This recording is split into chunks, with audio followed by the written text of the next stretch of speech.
Welcome to the deep dive. Today we're tackling a really critical topic. How do you actually trust and verify digital credentials? Right. Especially now, with digital ecosystems just booming. Exactly. Making fast, reliable decisions is crucial, but we also have to minimize how much data we collect. It's a tricky balance. It really is. And the old methods, shuffling PDFs, storing scans, they just don't cut it anymore. Yeah. They're not secure, not scalable. So for you, the verifier out there, the guiding principle really has to be trust but verify. Absolutely non-negotiable, particularly for fully online processes where you can't rely on just looking at a piece of paper. Okay, let's define our terms. We're talking about verifiable credentials, VCs. What's a simple way to think about them? Think of a VC as a kind of super secure digital letter, an official digital letterhead, tamper-proof. Got it. And there are three main players involved here. That's right. You've got the issuer, they're the ones who sign it, vouch for the information. Then the holder. The holder keeps the VC safe, usually in a digital wallet on their phone or device. And finally, there's you, the verifier. Your job is checking if it's legit. Precisely.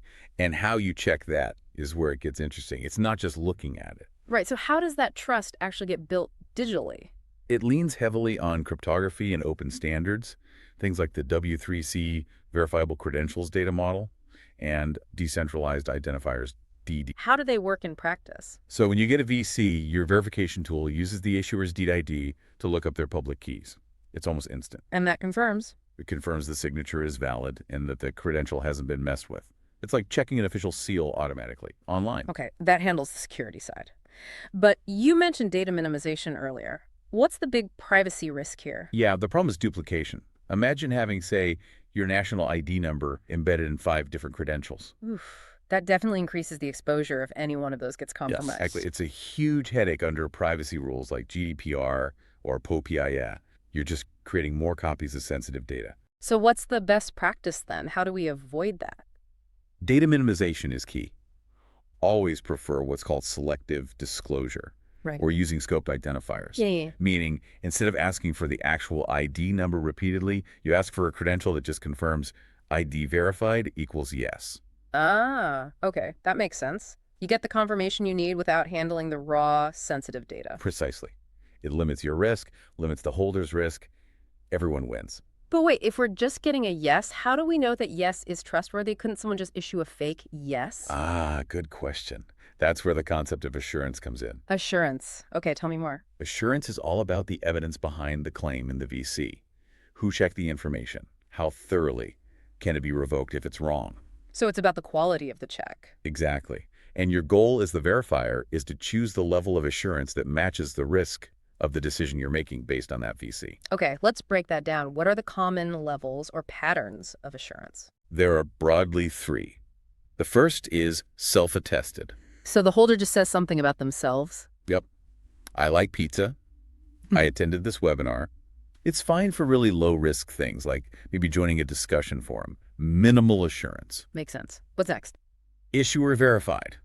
This is for more moderate risk, maybe accessing a building or getting some non-cash benefit. And here, the issuer has done some checks. Right. They might have looked at some documents, for example, but they didn't necessarily cross-reference it with, say, a government database. There's some checking, but it's not the highest level. Got it. So for the really high-stakes stuff, like moving money or regulated KYC checks. That demands the highest level, authoritative source verified. Meaning the claim was checked against an official source, like a government registry. Exactly. With a proper audit trail, and crucially, the ability to revoke the credential if the underlying status changes. That's top-tier assurance. Okay, this is clarifying. So bringing it all together, what's the practical checklist for a verifier when they receive a VC? It needs to be a disciplined routine every time. First, who issued this? Do you know and trust this issuer's DID? Is it authorized for this type of claim? Step 1, check the issuer. What's next? Step 2, was it actually digitally signed by them? Your software handles this check automatically, verifying the cryptographic signature. Okay, issuer checked, signature checked. Step 3, what's the evidence? What's the assurance level? Self-attested, issuer verified, authoritative. And critically, is it still valid? Yes. Step 4, is it current? You absolutely have to check the status. Has it been revoked or suspended? Set your expectations for how fresh the data needs to be. And the final sanity check. Does that assurance level actually match the risk of what you're about to do? Don't approve a $1 million transfer based on a self-attested claim. Let's use an example. Say a young person shows up with a VC for community impact hours they logged. Okay, that might be self-attested or maybe issuer verified by a local nonprofit for acknowledging their contribution. Probably fine, low risk. But what if that same VC also happens to list their national ID number, which they just typed in themselves? You absolutely do not trust that ID number for any high-risk purpose based only on that VC. The assurance level for the ID claim itself is just self-attested in that context. So if I needed to verify their legal identity for something serious? You'd need a separate VC, one specifically for identity, issued with authoritative source verification. And ideally, even that VC should just give you the ID verified yes flag. Not the raw number itself.